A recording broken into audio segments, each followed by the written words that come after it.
Chazal say that there are certain things that constantly need chizuk in life.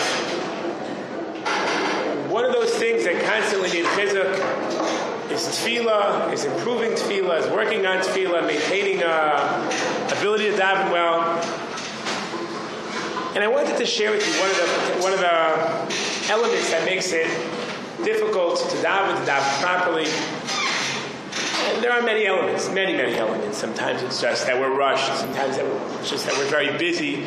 Sometimes our minds are preoccupied. We don't realize what we're doing. How many times does your phone ring and you wouldn't answer in the middle of one answer, but you would look to see, because in a certain sense, you can't kind of get into the zone, get into the moment where people who are constantly have 25 things going on around us. But there's another element I'd like to address, which I think revolves around an interesting observation. There have been different societies throughout world history, and many societies have produced many images of God. Usually the more shallow, the more simple, maybe even superficial the thinking of a community is, the more superficial, shallow their God is. For example, you read about pagan societies and all sorts of avodah zarah, or even the Greeks and Romans. At the end of the day, their gods were powerful human beings. They were immoral superheroes. They may have had magical powers. Some could throw lightning, and some could make people fall in love, and some could do all sorts of other things. And they themselves were somewhat corrupt. The reason why you call them gods, I don't even know why. They're immoral superheroes. Sometimes you have such a sophisticated community that they begin to picture God as a very sophisticated being, a very profound and aloof being. You look throughout the medieval period, the Mid Ages. Most of the philosophers in that particular point in time thought God can't really relate to the world. He's too distant. He's too removed. He's so perfect and so aloof that you can't really have any give or take. And the advantage of the second approach is that you're much closer, philosophically speaking, to what God really is. The advantage to the first approach is even though you're philosophically way off and your thought is immature and shallow, it's a lot easier to relate to God, who's kind of like one of your friends. For example, many of us relate to our friends with a lot more ease than we relate to God. We know how to relate to our friends. We talk to them, we get feedback from them, there's constant give and take. However, when it comes to relating to the Rabboni Shalom, it's much more difficult, specifically because we're at an age where we're sophisticated thinkers. In terms of our philosophical perspective, we certainly see ourselves that way. And those of us in the world who believe in God, most of us certainly in the Western world, have a more sophisticated perspective of God. God is not some Zeus up in the clouds who has his own personal Yetzer Haras himself. God is not some, God is not some shallow, silly type of avodah zarah that people would bow down to, or who knows what. And this, observation that I'm sharing with you guys is that the more sophisticated the God is, the more philosophically true it is, the more it is difficult to attach emotionally. The more shallow your God is, the easier it is to attach yourself emotionally, but philosophically you're way off. Judaism tries its best, I think, in the academic world, meaning in the Sfarim talk about, it kind of gets the best of both. That we really believe God is a sophisticated being who's infinite and omnipotent and, omnibenevolent and all the omnis in the world. That God is infinite and God is lacking flaw and God is perfect and God is brilliant and the intellect is not limited by intellect or by anything for that matter. And on the other hand, we try to connect, we try to really reach out to Hashem, we try to talk to God. And that creates a big gap. I don't know if it's a dissonance, it's a cognitive dissonance or an emotional dissonance. It's difficult to do that.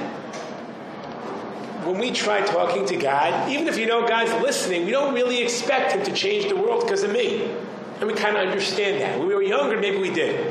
I remember when I was about 13 years old, I was in public school. I was a public school kid becoming a Baal Tshuva. And I remember I used to go to a non-religious sleepaway camp, and I went there for years, after 6th grade, after 7th grade. And I remember after my 8th grade, I was ready for them. I started keeping Shabbos, started putting on tefillin every day, I started wearing tzitzis, and I was like a Baal Tshuva kid, coming along in the right direction. I remember going to this non-religious camp, and I was way too embarrassed to keep Shabbos there, way too embarrassed to bring on my tzitzis or my tefillin. I'm saying, I wasn't going to be the non-cool religious kid. I had my priorities. Again, I was only 13, 14. And I remember there, the night before I went up to camp, I remember, crying to Hashem in my bed. He should bring Mashiach so I shouldn't have to go to camp and be not from there. I'm bawling, weeping. And I really had expected, there's a good chance when I wake up tomorrow morning, Hashem's going to bring Mashiach because I wanted it. I wanted God not to, to help me out because I didn't have enough strength and character to do it. On one hand, it's a beautiful story of an inspired little kid trying his best to connect to HaKadosh Baruch Hu. On the other hand, it's so naive. Could you imagine if God would answer every single prayer that every single idiot asked? What was that movie? What? Bruce Almighty, correct. He says yes to everything, and everyone wins a lottery. They win $16 a piece. At the end of the day, if God would answer yes to every person's request, the world wouldn't operate. People wouldn't be happy. I didn't catch that, you know what I'm saying? That was, I guess, the shallow side, but sincere, that can connect and talk to Hashem coming out. And I guess as I grew up, or as we all grew up, one of the things we have as a challenge is to maintain that sweet, innocent, naive desire to connect to Hashem, while on the other hand, recognize His profound, sophisticated, infinite essence and nature. I think the first two paragraphs of Shemona Esrei really address this particular issue. Rav Soloveitchik used to point out that the first paragraph of Shemona Esrei is about Avos, Elokei Avram, Elokei Yitzchak, Elokei Yaakov. He's the God of our fathers. It's the only bracha in the world that starts off with the words Brachat Hashem Elokeinu and doesn't continue with Melech HaOlam. Usually, Elokeinu and Melech HaOlam play off each other. Elokeinu means He's our God. Melech HaOlam means He's the God of the world. We don't have a monopoly on God. We have a uniqueness, but not a monopoly. Elokeinu v'Elokei Avosenu almost is presenting us. We have a monopoly. He's our God. He's the God of us and our fathers.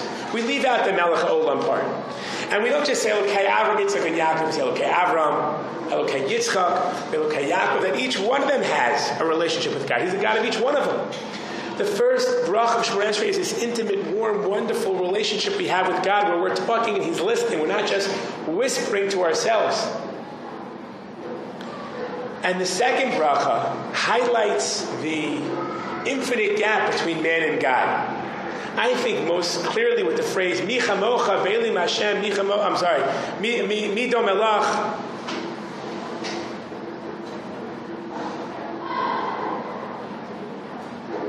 Mi chamocha bal givros mi do melach. Sorry.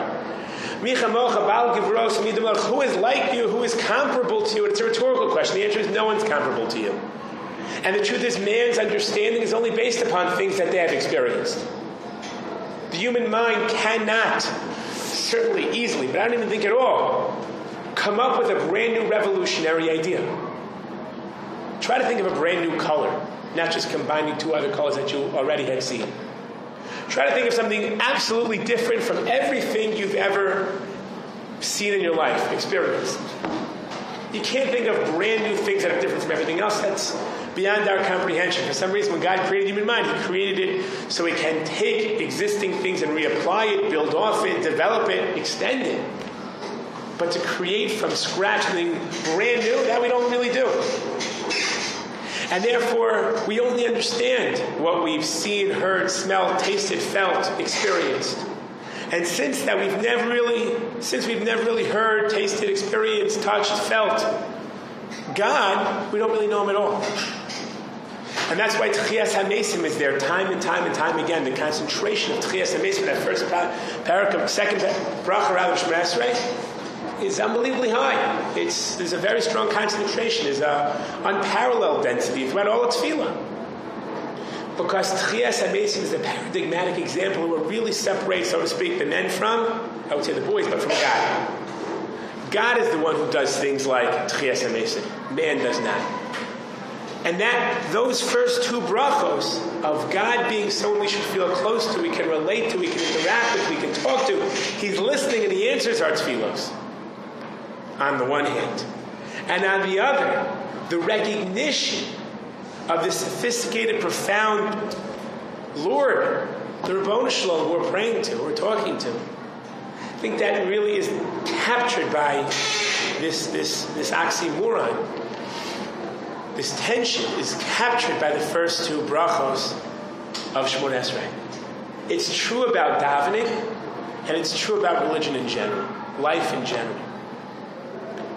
And I'll start by, I guess, speaking about the extremes. If a person is on one end of the extreme where he feels God does not have any interaction with the world, he's never seen God's hand, he's never spoke to or come in contact with God, so he feels. Whether he has or not, I guess it's tough to know. But he never feels it. Or the opposite. Every single time a person talks, he thinks, wow, the reason why I itch my head right now, and he's convinced, he knows the reason why. Not just that God made him itch his head for a reason. That may actually be true. Tough to know. It's machlokes in the Farshim, the Chachmei Masorah. But he's convinced the reason why he stubbed his toe is not just because maybe he sinned, but specifically because he sinned, and the specific sin of X on a specific day. And he knows, once you're too convinced you know all of God's ways, you're really just telling yourself, they're my ways, and I don't care what God's ways are. If you're walking with God, and He's just kind of following you, or if, you are the one who is, if you're never surprised by anything that God does, it's because you cut and pasted God to fit in the box that you've created. In a certain sense, you're not serving Him. You're not following His ideals and ideals. You're saying, I have ideas and ideals, and kind of making them follow you.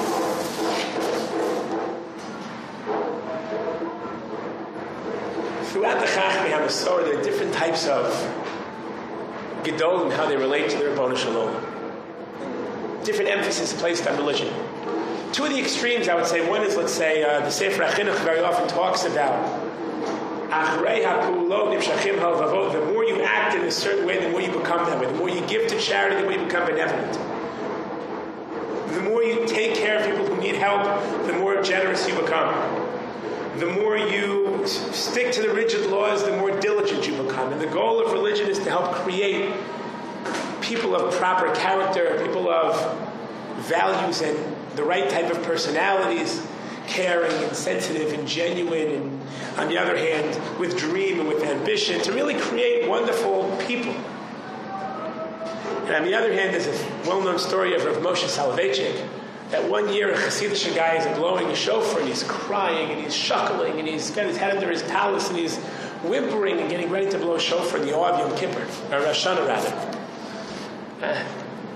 And Rav Moshe says to him, what's wrong with do you eat matzah with all these tears and fear? Do you cry before you eat matzah as well? And the point is, like a real cold, brisker Litvisha hashkafa would tell you, you listen to God because God says do it, ignore everything else. Don't worry about how you're supposed to feel, how you're supposed to relate. God says jump, you say how high. God says do this, you do it because you're commanded and God's the commander. Don't even think, don't even relate to, don't have it impact your heart and your soul, just do it because God says do it. And that's certainly expressed in the Litvish world. Certainly by the story of Rav Moshe Soloveitchik.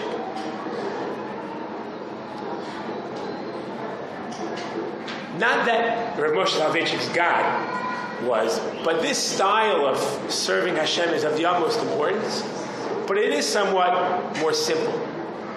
It's easy to follow Hashem, you do what's right, end of the day. And on the other hand, you want to make sure that as you are growing religiously, you're cultivating into your persona, to your personality, all the ideas, ideals, and values, all the character traits that the Ribono Shalom seems to ascribes to, and it communicates to us through Torah. If you look at Sefer Koheles, Shlomo HaMelech philosophically searches throughout most of the Sefer. In the last pasuk or two, he says, Sof davar hakol nishma, so kibi rav es mitzvah sav shamar, kizeh kol ha'adam, at the end of the day. You can try to be sophisticated, you can try to be a deep thinker, and I'm not suggesting to ignore that. I'm not suggesting that's not a critical element of Avodas Hashem. But there also has to be this second component, this other aspect of, I do what God says because God says do it. A very simple, almost like a simpleton's approach towards God. God says do, I say okay.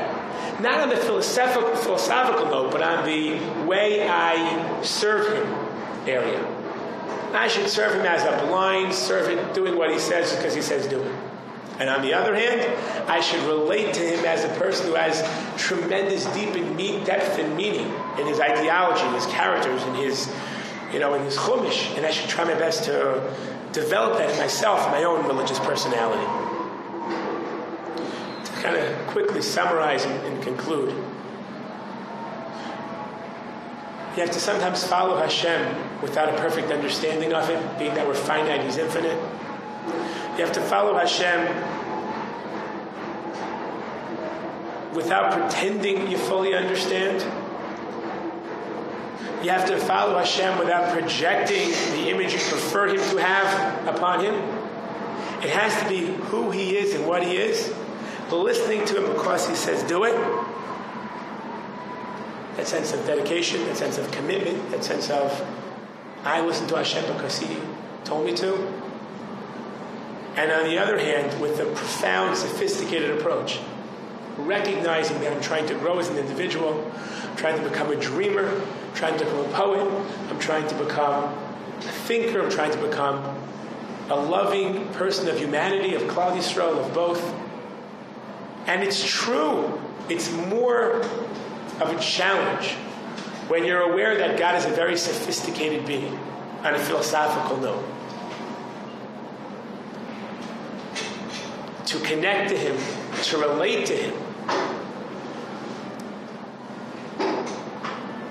But I think combining not the simple philosophical perspective, but the simple commitment level to a profound philosophical perspective, both of commitment and philosophically who He is, I think we can further our relationships with God, commit to Him better, and hopefully it'll improve our tefillas as well as our overall commitment to Hashem on a much, much broader level. Every Shabbos.